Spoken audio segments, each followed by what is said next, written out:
Chaque matin, Raquel laisse sa voiture au parking.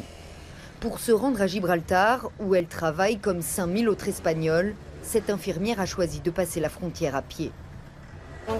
On ne sait jamais combien on va attendre, peut-être 10 minutes quand il n'y a pas beaucoup de contrôle et parfois 7 ou 8 heures comme ça a été le cas ces derniers temps.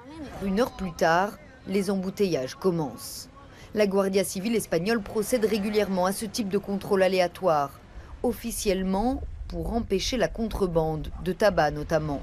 Mais pour le gouvernement de Gibraltar, ces fouilles en série sont uniquement destinées à engorger l'accès aux rochers.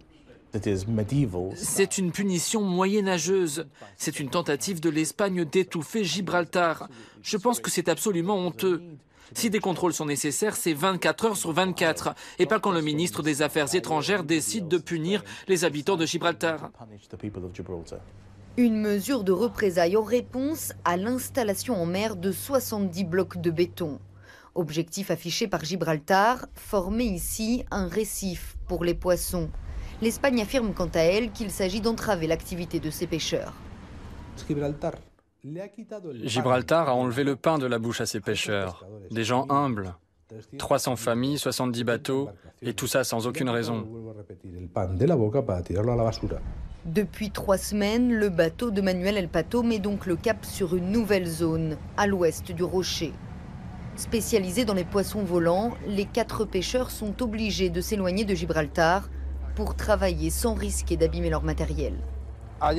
Là-bas, il y a plus de poissons parce que tous les bancs de poissons recherchent la pointe du rocher. Et bien sûr, on ne peut plus y aller parce que si on lance nos filets, ils sont bousillés. Le manque à gagner, ils l'ont déjà remarqué. Le trajet prend plus de temps, la pêche est plus longue et moins fructueuse.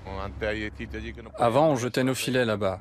On gagnait 300 €. Maintenant, on doit aller ailleurs. Et ça nous rapporte à peine 100 € ou même moins, 80, 90.